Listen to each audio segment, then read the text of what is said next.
La clé du mystère sur Fréquence Évasion, histoire insolite, recherche et témoignages. Dans quelques instants sur Fréquence Évasion, la clé du mystère. Aujourd'hui, un invité, Laurent Freeman, et nous allons parler du libre arbitre. À tout de suite. Poussez vos coups de gueule en direct sur l'antenne.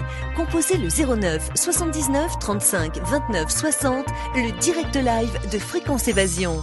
Vos messages seront diffusés chaque jour sur l'antenne. La crise, le pouvoir d'achat, le gouvernement et tout autre sujet d'actualité, c'est la libre antenne sur Fréquence Évasion 09 79 35 29 60. Coup d'un appel local est gratuit depuis une ligne internet. Fréquence Évasion. Fréquence Évasion. La clé du mystère sur Fréquence Évasion, recherche et témoignages. Laurent Freeman, bonjour et merci d'être avec nous. Bonjour. Alors pour ce deuxième passage sur cette antenne, nous allons parler avec vous du libre arbitre. Pour commencer, pourrait-on redéfinir ce qu'est d'une manière générale le libre arbitre et comment l'exercer au quotidien ? Alors le libre arbitre, moi je préfère la version anglaise qui parle de free will, donc c'est liberté de volonté. En français c'est plus traduit par libre arbitre, ce qui veut dire qu'en fait tu évolues dans la vie avec des choix et tu choisis ce que tu veux, tu peux tout expérimenter, mais il y a une définition plus poussée en fait du libre arbitre qui nous vient de la part des canalisations qui ont été faites dans la loi de 1. Alors la loi de 1, c'est en fait une canalisation des messages canalisés qui se sont passés dans les années 80 avec une équipe de scientifiques et de chercheurs de vérité en Californie ils étaient 4 ou 5 je crois, ils ont pendant les années 80 capté en fait une entité, un groupe d'entités qui s'appelle Ra. Et ça a donné lieu à des livres en fait qui ont été publiés par la suite d'entretiens qui se sont faits avec ce groupe d'entités et qui s'appelle la loi de 1, le matériel de Ra, the Ra material en anglais. Et à l'intérieur de ce groupe de chercheurs, il y avait un scientifique, donc il avait des questions assez poussées par rapport aux entités qui étaient canalisées et il avait des réponses aussi tout aussi poussées de la part de l'interlocuteur qu'il y avait de l'autre côté. Et dans les questions qui ont été posées concernaient aussi l'origine de la création. Et en fait, ces entités disent que ce qu'ils appellent la première distorsion, c'est le libre arbitre. Alors, qu'est-ce que la première distorsion ? À l'origine, ils disent le créateur infini, donc la source, était seul et sans aucune référence autour de lui. Pas de moyen d'avoir un comparatif, un point de repère. Donc il y avait la conscience infinie et rien autour. Et donc quand il n'y a rien autour, il n'y a pas de haut, il n'y a pas de bas, il n'y a pas de haut, il n'y a pas de droite, de gauche, etc. Il n'y a pas de référentiel. Voilà, c'est le mot que je cherchais. Et donc il n'y a ni espace ni temps, puisque le temps et l'espace peuvent être créés uniquement à partir d'un moment où tu as un référentiel. Bien sûr. Et pour pouvoir en fait expérimenter d'autres choses que d'être l'infinie création et rien d'autre, il y a eu une série de 3 distorsions. Et la première distorsion, c'est le libre arbitre.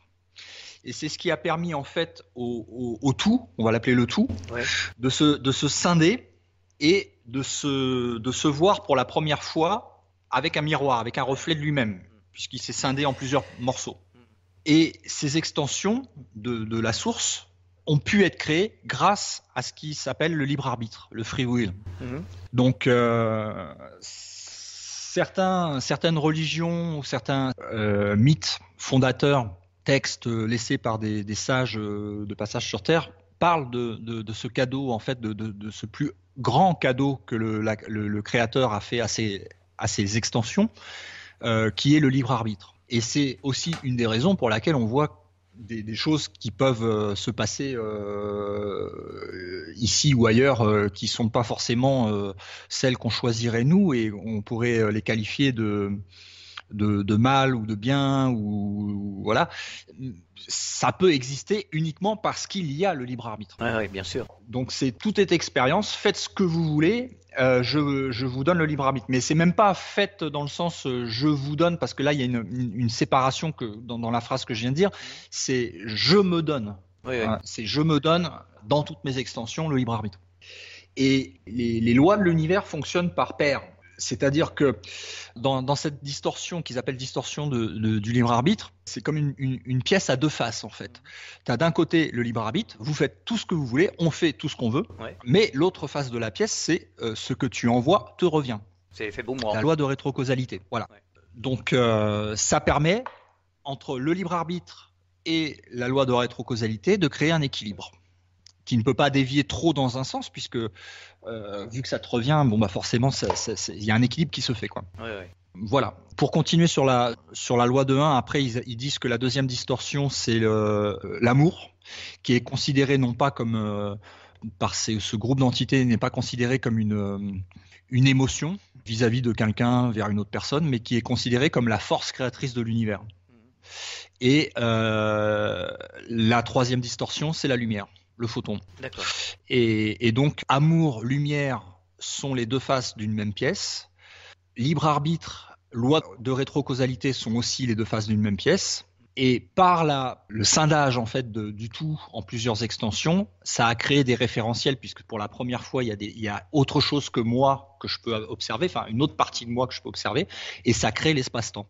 Espace et temps qui sont totalement indifférenciables, c'est pareil, c'est les deux faces d'une même pièce. Là, je pars un peu je digresse un peu, mais sur la question qu'est-ce qui est à l'origine avant le créateur unique, la question ne peut pas se poser, puisque qu'est-ce qui est à l'origine fait appel à la notion de temps. Or, le temps est né à l'intérieur du tout par la distorsion. Donc, on ne peut pas poser la question du temps avant, puisque ça n'existait pas. Il n'y avait pas d'espace-temps. Bon, pour revenir sur le libre arbitre, voilà donc la définition la plus poussée que je connaisse sur le libre arbitre. Alors, pour faire une parenthèse, on ne sait pas qui c'est ce groupe d'entités. Alors, on a maintenant des pistes, on pense savoir qui c'est. Ceux du groupe de rats seraient en fait les fameux avions bleus, dont Corée a parlé avec David Wilcock, et qui sont passés sur Terre il y a pas mal de temps et qui ont eu des interactions avec les hommes. On en retrouve des traces en fait dans plusieurs civilisations. Ils sont décrits comme la forme d'hommes-oiseaux bleus. Voilà. Et on le voit dans les bas-reliefs qui ont été dessinés ou dans les peintures qui ont été retrouvées, etc. Ils sont vraiment dessinés en bleu et avec des têtes d'oiseaux et des corps humains. Alors, le libre arbitre est une faculté qui aurait l'être humain de se déterminer librement par lui seul, à agir, à penser par opposition au déterminisme et au fatalisme. Qu'est-ce que le déterminisme finalement ? Le déterminisme, moi dans ma compréhension, c'est pas un mot que j'utilise souvent. Je l'ai entendu chez les autres. D'après ce que j'en comprends, c'est que tout est programmé d'avance et puis t'as pas le choix. C'est comme un tapis qui se déroule et puis ta vie est dictée en fait par des. Moi, je suis pas d'accord avec ça, hein. Ouais. Parce que les choix sont pas forcément faits. C'est pas uniquement qu'on est des êtres multidimensionnels, c'est que de toute façon tout est multidimensionnel. Donc il y a des parties de nous qui peuvent se souvenir de choix qu'on a fait dans d'autres dimensions, dans d'autres densités, et d'autres qui peuvent ne pas s'en rappeler. Donc celui qui s'en rappelle pas va se dire ah bah tiens il m'arrive ça. C'est que j'ai pas fait ce choix-là et ça m'arrive par hasard, c'est mon destin, c'est une fatalité, etc. Alors que d'autres parties de nous-mêmes, on va dire, qui ont un regard plus haut, qui voient en fait le plateau de jeu dans lequel, ici, dans la Terre, on est en train d'expérimenter, qui voient ça de plus haut et qui comprennent en fait que oui, non, mais ça, c'est la loi de rétrocausalité de ça et ça et ça, et qui fait que bah voilà, t'expérimentes ça parce que t'as fait ça, ou alors c'est par des choix préincarnationnels ou qui sont faits par des niveaux supérieurs de nous-mêmes, qu'on va devoir expérimenter tel ou tel truc, et que ici sur Terre, comme il y a une déconnexion qui est faite avec l'esprit supérieur, on se souvient pas, on n'a pas conscience en fait ici sur Terre que c'est aussi nous-mêmes qui faisons d'autres choix à d'autres niveaux. Mais c'est toujours un choix. Alors certains prétendent que sur certaines planètes, le libre arbitre n'existe pas. Pour ma part, je trouve cette déclaration un peu étrange, car le libre arbitre me semble être une loi universelle qui s'applique à l'ensemble de l'univers. Oui, alors pour moi aussi, le libre arbitre est une loi universelle qui s'applique à l'ensemble de l'univers.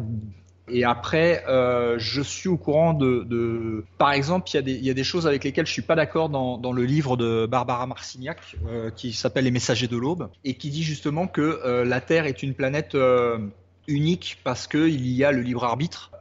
il y a des discours New Age qui disent que, alors, il y en a qui disent que non, on n'a pas le libre arbitre ici sur Terre, et que d'autres qui disent oui, on a le libre arbitre, mais que sur Terre.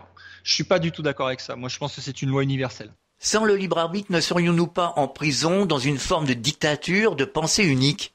Ben voilà, c'est-à-dire que l'expérimentation serait ultra limitée, ça serait presque des robots, quoi. Ou alors, ça peut être même vu dans le sens, on va dire, plus positif, avec un monde idéal où tout se passe bien, mais on va dire, il y a pas de boss, il y a pas de cailloux en travers du chemin, il y a rien. Ça serait un petit peu chiant, quoi, comme vie. Enfin, en tout cas, il y aurait moins d'expériences possibles, ça c'est sûr. De toute façon, on s'aperçoit bien qu'on est soumis à des lois universelles. On ne peut pas les transgresser, les lois universelles. On peut les transgresser, mais si on les transgresse, on risque d'avoir un choc en retour. On peut les transgresser, mais on a le retour. Moi, j'ai eu une expérience très très forte qui s'est passée les 6 derniers mois, on va dire, dans ma vie, où j'ai eu une avalanche de synchronicité qui m'ont plongé en fait dans la recherche de ce qu'est le libre arbitre et de savoir si effectivement c'était une loi universelle ou pas. Et en fait, j'ai plein de choses qui me venaient à moi, que ce soit sous la forme d'emails qu'on m'envoyait, de messages sur mon Facebook que je voyais sur mon mur, de rencontres avec des personnes qui me parlaient de ces sujets-là. Ça m'a conduit en fait à des recherches. Parce que j'avais un petit bémol en fait sur la loi du libre arbitre, c'est que je me disais quand même cette loi du libre arbitre, elle est quand même énormément bafouée sur Terre par rapport à tout ce qu'on voit par ces élites dirigeantes en fait. Hein. Et là, juste au moment où je suis en fait dans cette réflexion, je reçois en fait un message d'une personne qui me dit va voir ce texte-là en anglais qui s'appelle The Hidden Hand. Je ne sais pas si tu l'as lu, j'en ai fait un article sur Stop Mensonge. Ouais, je regarderai. Et en fait, The Hidden Hand, c'est un dialogue qui s'est établi en 2008 sur un forum d'un site internet américain qui est assez connu, qui s'appelle abovtopsecret.com. Et cette personne, donc, il y a une personne qui vient dans le forum et qui se présente comme étant un Illuminati et qui dit en fait qu'elle est mandatée par ses pairs Illuminati pour entamer une discussion, un dialogue avec les humains, et que dans le panel en fait qui était possible de trouver sur Internet, ils ont choisi en fait ce forum parce qu'ils estimaient que les sujets étaient les plus ouverts, la conscience était la plus ouverte dans ce forum et que le niveau était assez haut pour pouvoir avoir une bonne interaction, on va dire. Et c'est entamé donc plusieurs jours de questions-réponses entre les habitués donc de ce forum et cette personne qui se présentait comme un Illuminati. Ce dialogue est assez long, on l'a traduit en français, et dedans, il explique, il répond aux questions, parce qu'il y a plein de gens qui lui posent la question, oui, mais pourquoi vous nous faites ci, pourquoi vous nous faites ça, pourquoi ci, pourquoi ça.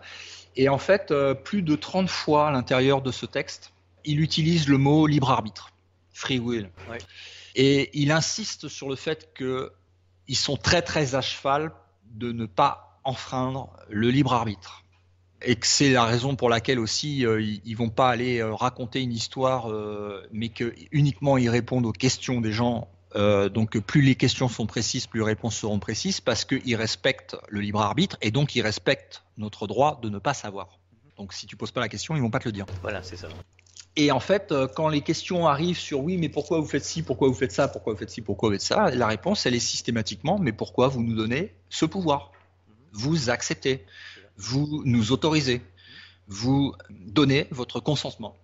Alors, le mensonge et la manipulation, par contre, sont utilisés par les Illuminati pour obtenir notre consentement, parce que le mensonge et la manipulation n'enfreignent pas les lois du libre arbitre. Et je dirais même plus, c'est que le mensonge et la manipulation sont ultra nécessaires pour pouvoir apprendre une leçon qui est primordiale pour passer à des niveaux supérieurs, qui est celle du discernement. Personne ne pourrait avoir de discernement sans les mensonges et la manipulation. Ah, c'est logique. C'est tout à fait logique.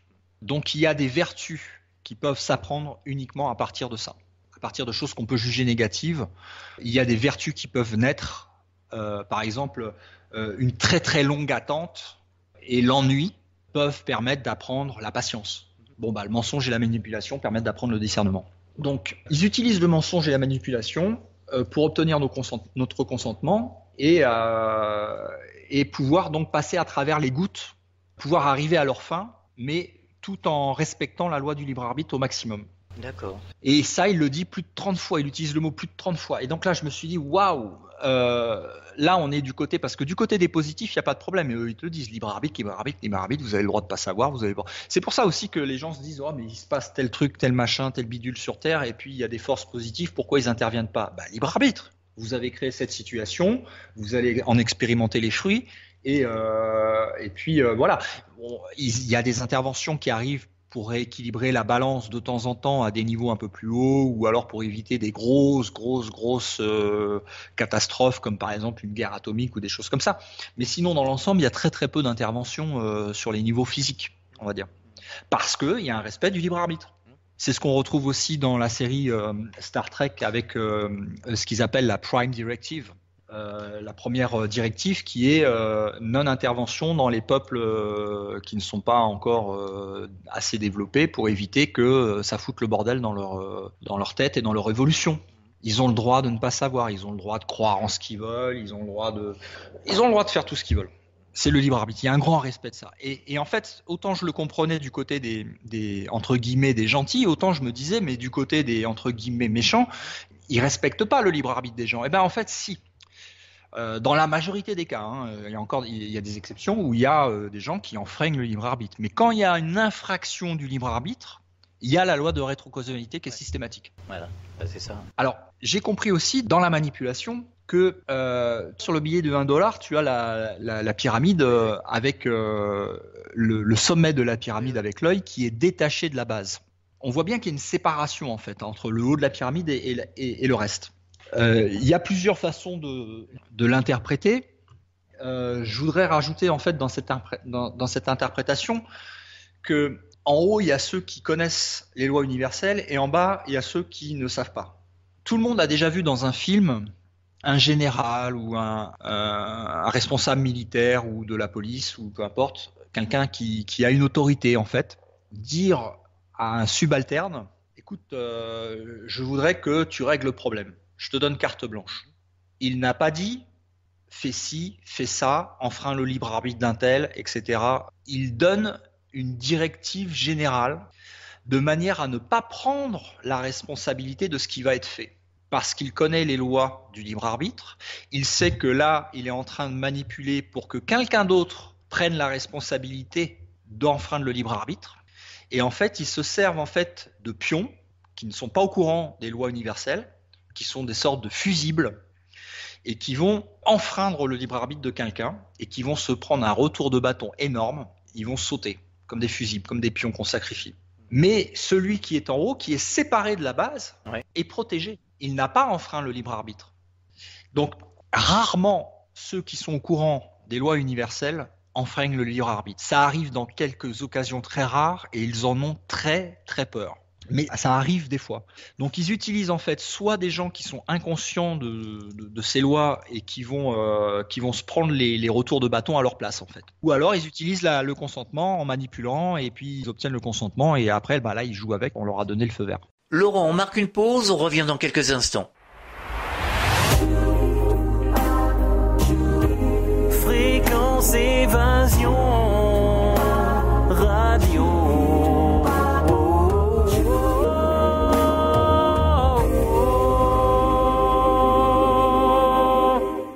La clé du mystère sur Fréquence Évasion, recherche et témoignages. Nous sommes de retour sur Fréquence Évasion, toujours en compagnie de Laurent Freeman de Stop Mensonge. Nous parlons du libre arbitre dans la deuxième partie de la clé du mystère.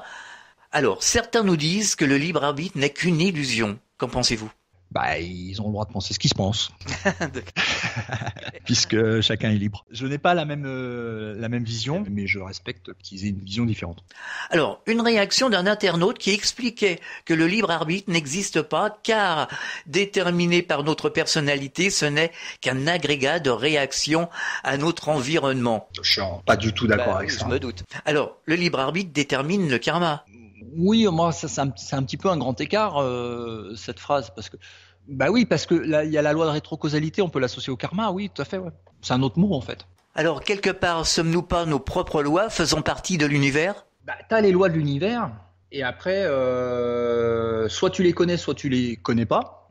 Et donc, soit tu es un bon joueur, parce que tu connais les règles, ou soit tu es un joueur qui va chuter encore jusqu'à ce qu'il comprenne que derrière, il y a des lois. Donc, je pense pas que je puisse dire, moi, je fais mes lois, je fais mes choix. Mais les lois sont là. Alors après, évidemment, ça dépend comment tu te places, parce qu'on est des poupées russes, et si tu prends la dernière de toutes les poupées russes, on est le tout. Si tu parles de cette perspective-là, tu dis oui, je fais mes lois, puisque oui, t'es le tout, donc oui, effectivement. Mais si tu parles de la partie divine qu'on est en plus en bas, en fait, dans les niveaux des poupées russes, à ce moment-là, non, on fait pas nos lois. On joue à l'intérieur du jeu avec les lois universelles. Après, qu'on s'en rappelle ou qu'on s'en rappelle pas, qu'on les connaisse ou pas, c'est là pour moi où il y a une séparation entre le bas de la pyramide et le haut. Mais et ça fait de toi un meilleur joueur si tu connais les règles, c'est évident. Mais ça, c'est dans n'importe quel jeu. Est-ce qu'il y aurait quelque chose d'autre à ajouter à propos de ce fameux libre arbitre ? C'est une des leçons hyper importantes qu'on a l'opportunité de comprendre ici sur Terre, parce que on a tellement de restrictions, tellement d'abandon de pouvoir en période électorale présidentielle. Les gens vont aller donner leur pouvoir à une tierce personne pour prendre des décisions à leur place. Bon, après, faut pas s'étonner qu'on est prisonnier si on donne notre pouvoir, quoi. Donc, c'est en allant vers le plus sombre, le plus difficile, le plus noir, le plus qu'on a atteint des niveaux où ça nous force en fait à nous réveiller. Alors Laurent, un message à donner aux auditeurs à propos du libre arbitre ? Faites vos propres investigations. Parce que faire les investigations avec des informations extérieures, que ce soit la loi de 1, ce que moi je dis là, ou ce que dit les Illuminati, le message dans le forum, tout ça c'est bien, ça donne des pistes, mais ça permet pas de valider de façon définitive et puis de l'assimiler entièrement dans son être, que oui c'est comme ça. Ce qui permet de le valider de façon définitive, c'est l'expérience intrinsèque de chacun. Et donc on peut faire ces expériences de façon vraiment simple, et en voir les effets dans notre propre vie de manière à valider ou non le principe universel du libre arbitre. Donc, je vais donner un exemple. Tu dis, bon, ok, je vais respecter le libre arbitre. Je vais faire l'essai, je vais respecter le libre arbitre et puis je vais voir les changements que ça induit dans ma vie. Quelqu'un n'est pas d'accord avec moi. Je respecte son libre arbitre. Je comprends qu'elle a besoin d'aller là où elle va pour expérimenter des choses qui vont lui permettre de suivre son chemin. Je ne suis pas cette personne. Elle a une autre expérience que moi, donc je respecte son libre arbitre. Quelqu'un me rejette. Elle a le droit de me rejeter, oui, puisque c'est une loi universelle. Donc je ne vais pas émettre de pensée qui pourrait dire ah bah non, elle n'a pas le droit de faire ci, elle n'a pas le droit de faire ça, parce que là ça me touche moi personnellement, elle me rejette. Non. Elle a le droit, c'est son libre arbitre. Quelqu'un m'abandonne, elle a le droit de m'abandonner, c'est son libre arbitre. Quelqu'un me trahit, elle a le droit de me trahir, c'est son libre arbitre. Donc je n'émets pas de jugement. N'émettant pas de jugement, je n'enfreins pas son libre arbitre. Ouais. Et donc je vais expérimenter d'autres retours, puisque la loi de rétrocausalité fonctionne aussi bien quand tu émets une pensée négative que quand tu émets une pensée positive. Ouais. C'est pas forcément mauvais la loi de rétrocausalité, c'est ce que tu envoies te revient. Arrêtez d'enfreindre le libre arbitre de toutes les personnes autour de vous et regardez les effets dans votre vie et vous allez voir la différence.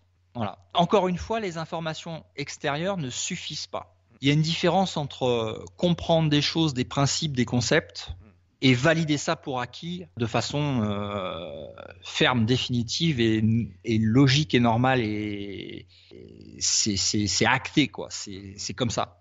Alors c'est ce que je dis, mais c'est valable pour tout. Hein. Oui, c'est pas que pour le libre arbitre. C'est qu'il y a un moment où la recherche extérieure d'informations est utile pour donner des pistes, mais après faut refermer le bouquin. Et il faut expérimenter pour le valider, parce que c'est là que tu assimiles la leçon. C'est pas en lisant des livres ou en regardant des émissions ou en écoutant la radio que tu vas assimiler des choses et que tu vas changer radicalement. Ça donne des pistes, mais derrière il faut aller à l'intérieur et valider tout ça. Laurent Freeman, merci d'avoir participé à la clé du mystère et ce sujet du libre arbitre. Et bon courage et à très bientôt sur cette antenne. Au revoir. Merci, à bientôt. Fréquence Évasion.